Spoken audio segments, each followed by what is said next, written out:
کہ اگر یہ اقتدار میں آ گئے، چونکہ بنی اسرائیل بہت ہوتے تھے، اللہ تعالیٰ نے ان کو ان کی ان کی اولاد میں یہ برکت رکھی تھی کہ ان کے پاس کئی کئی اور بچے ہوتے تھے، جبکہ قبطی تو تھے جو ان کے پاس مشکل سے ایک دو تھوڑے سے یعنی اولاد تھوڑے سے بچے ہوتے تھے، لیکن اللہ تعالیٰ نے ان کو یہ نعمت دی تھی، یہ برکت دی تھی کہ ان کے اولاد کے اندر، کہ ان کے اولاد بہت اولاد ہوتی تھی ان کے پاس. تو انہیں قبطیوں کو، جو یہ فرعون تھا جو کہ قبطی میں سے تھا، تو اس کو فکر ہو گئی، لاحق ہو گئی اس چیز کی وجہ سے. تو یہ اس کا مین گول تھا. تو اس نے سوچا کہ ان کو کسی طریقے سے نہ انہیں کم کر دیا جائے، ورنہ تو اور ان کے اوپر ظلم کیا جائے. تو انہوں نے، اور ویسے بھی انہوں نے سوچا کہ یہ تو مصر میں رہنے والے نہیں ہیں، یہ تو امیگرینٹس ہیں، یہ تو وہاں سے آئے تھے. تو انہوں نے اس نے ان لوگوں کو بنی اسرائیل کو دبانا شروع کر دیا.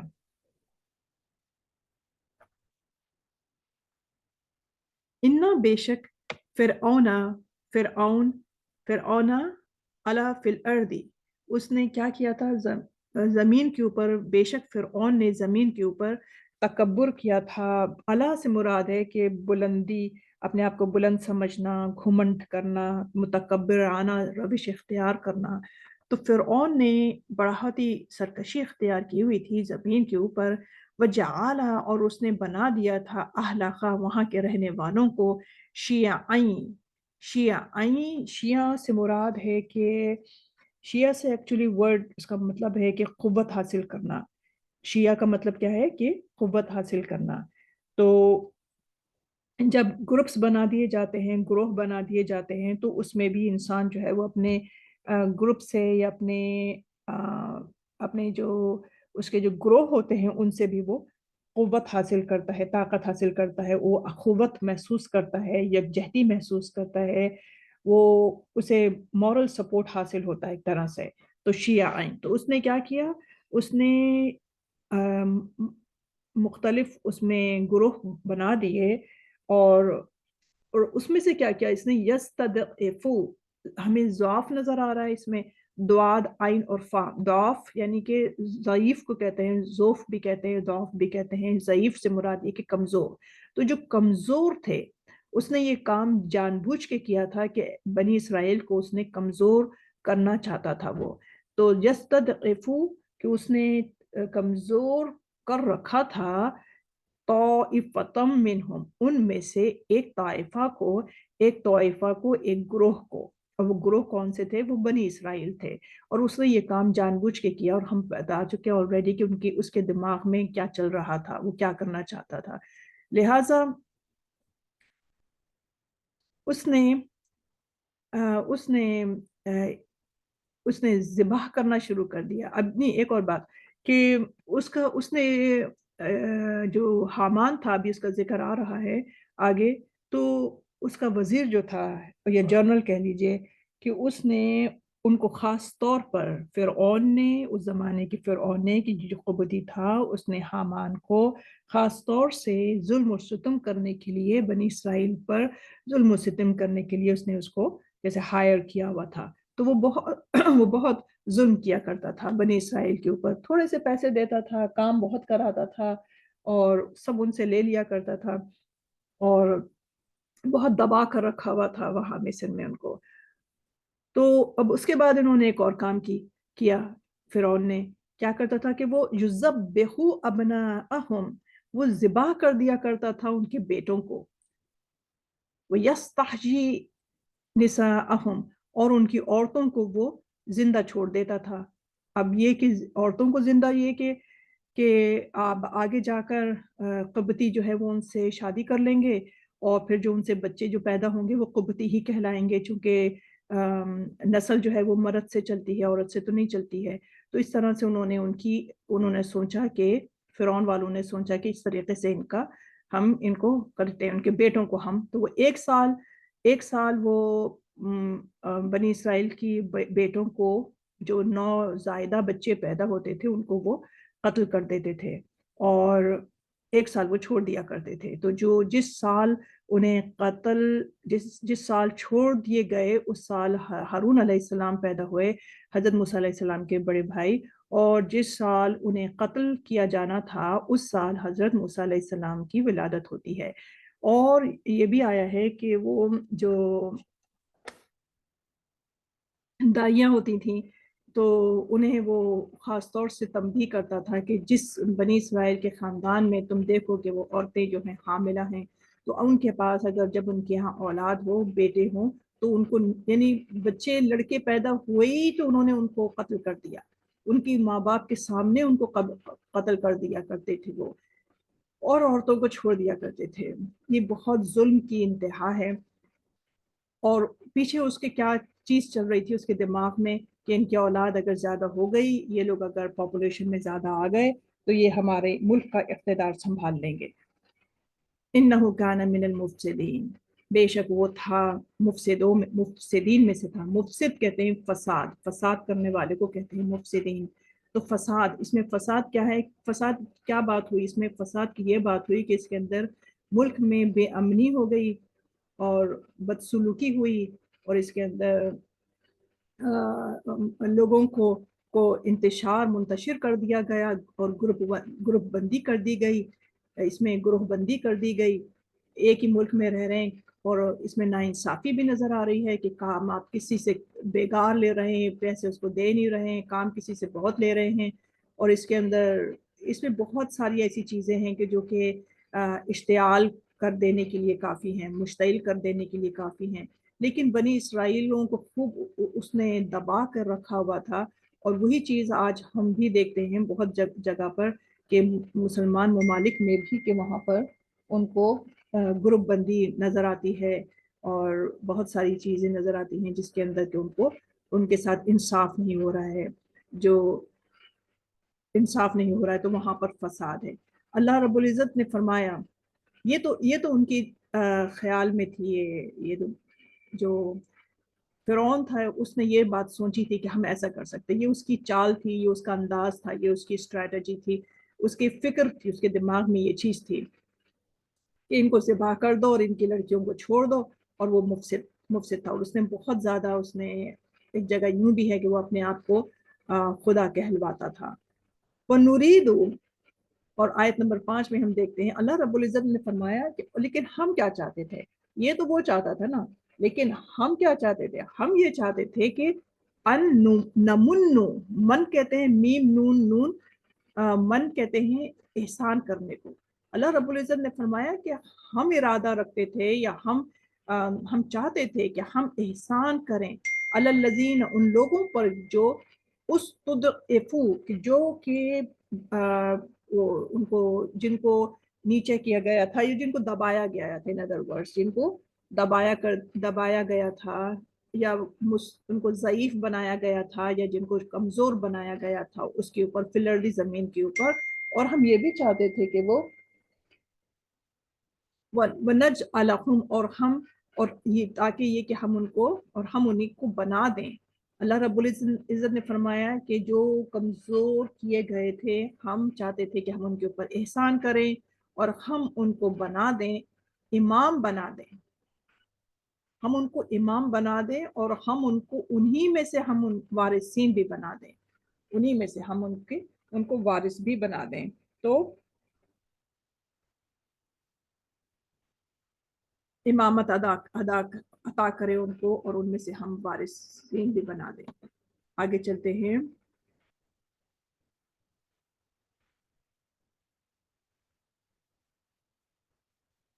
لہٰذا ونمکنا، اور ہم نے اقتدار دیا، لہم ان کو، فی الارض، لہم ان کو، فی الارض زمین میں، ونریا فرعون و حامان، اور ہم نے دکھا دیا، اور ہم دکھائیں، یعنی کہ فرعون کو اور حامان کو، خیر حامان کو تو فرعون نے ہائر کیا تھا جو ان کا وزیر تھا یا جنرل تھا، اور خوب وہ کرتا تھا، بنی اسرائیل کے اوپر ظلم کیا کرتا تھا۔ تو اللہ رب العزت نے فرمایا کہ ہمارا ارادہ کیا تھا؟ ہمارا ارادہ جو تھا وہ یہ کہ ہم بنی اسرائیل کے ساتھ ہم ان کے اوپر احسان کریں، جو ان کے کمزور ہیں ان کو ہم اوپر لے کر آئیں، اور ان کو ان کی پوری پوری ہیلپ کریں ہم، اور ہم بنا دیں انہی میں سے، انہی بنی اسرائیل میں سے ہم امام بنا دیں اور انہی کو ان کا وارث بھی بنا دیں۔ لہٰذا اللہ رب العزت نے فرمایا کہ ونمکنا، اور یہ کہ ہم تمکنت دیں، مکانت دیں، اقتدار دیں، اور ہم ان کو قدرت دیں، ان کو حکومت دیں زمین میں، ونریا فرعون و حامان، اور ہم فرعون اور حامان کو، وجنودہما، اور ان کے جو لشکر تھے ہم ان کو دکھا دیں، منہم ان میں سے، ما کانوا یحذرون، جس سے کہ وہ ڈر رہے تھے، جس سے کہ وہ خوف کھا رہے تھے۔ وہ کس چیز سے خوف کھا رہے تھے؟ وہ کس چیز سے وہ بچنا چاہتے تھے؟ کیا چیز تھی وہ؟ حذرہ سے کیا مراد ہے؟ حذرہ کہتے ہیں ڈرنے کو۔ تو وہ کس چیز سے وہ ڈر رہے تھے؟ فرعون اور حامان اور ان کے جو لشکر تھے وہ کس چیز سے ڈر رہے تھے؟ وہ اسی چیز سے کہ کہیں بنی اسرائیل جو ہے وہ اقتدار پر نہ آ جائیں، وہ ان کو حکومت نہ مل جائے۔ تو کیا ہوتا ہے یہاں پر آگے جا کے، جب یہ بنی اسرائیل کا، اب ہم شروع کریں گے یہاں سے، لیکن یہ تھا کہ حضرت موسیٰ علیہ السلام کی جب ولادت ہوتی ہے تو آپ نے یعنی اللہ رب العزت نے ان کی والدہ کو الہام کیا، ایسے ہی الہام کیا کہ جیسے کہ شہد کی مکھی کو الہام کیا تھا کہ تو جا اور تو رس چوس پھولوں پر، اور تو گھر بنا غاروں میں، پہاڑوں میں اور اونچی جگہوں پر۔ تو اللہ تعالیٰ نے ایک شہد کی مکھی کو بھی وہ کیا تھا، الہام کیا تھا۔ تو یہاں پر بھی الہام کیا ہے حضرت موسیٰ علیہ السلام کی والدہ کو، ام موسیٰ کو۔ تو مختصر یہ کہ یہاں پر حضرت موسیٰ علیہ السلام اسی سال میں پیدا ہوتے ہیں کہ جس میں فرعون نے حکم جاری کیا ہوا ہوتا ہے کہ اس سال ان کے بچوں کو قتل کرنا ہے۔ تو اللہ تعالیٰ نے دیکھی کس طریقے سے موسیٰ علیہ السلام کو ان کی فرعون کے قتل کرنے سے ان کو بچا لیا، اور کس طریقے سے انہوں نے اپنے بچے کو انہوں نے پانی میں بہا کر انہی کے فرعون ہی کے تالاب میں، اسی کے محل کے اندر وہ ان کو لے کر آ گئے، اور کس طریقے سے انہوں نے ان کی پیدائش ان کو، یعنی اللہ تعالیٰ نے حضرت موسیٰ علیہ السلام کو بھیجنا تھا، پیغمبری دینی تھی، تو وہ کر کے رہے۔ یعنی یہ اللہ کا احسان ہے، اللہ کی تدبیر ہے، وہ جو چاہے کر سکتا ہے، اس کو کسی اسباب کی ضرورت نہیں ہے، وہ ہر چیز پیدا کر سکتا ہے۔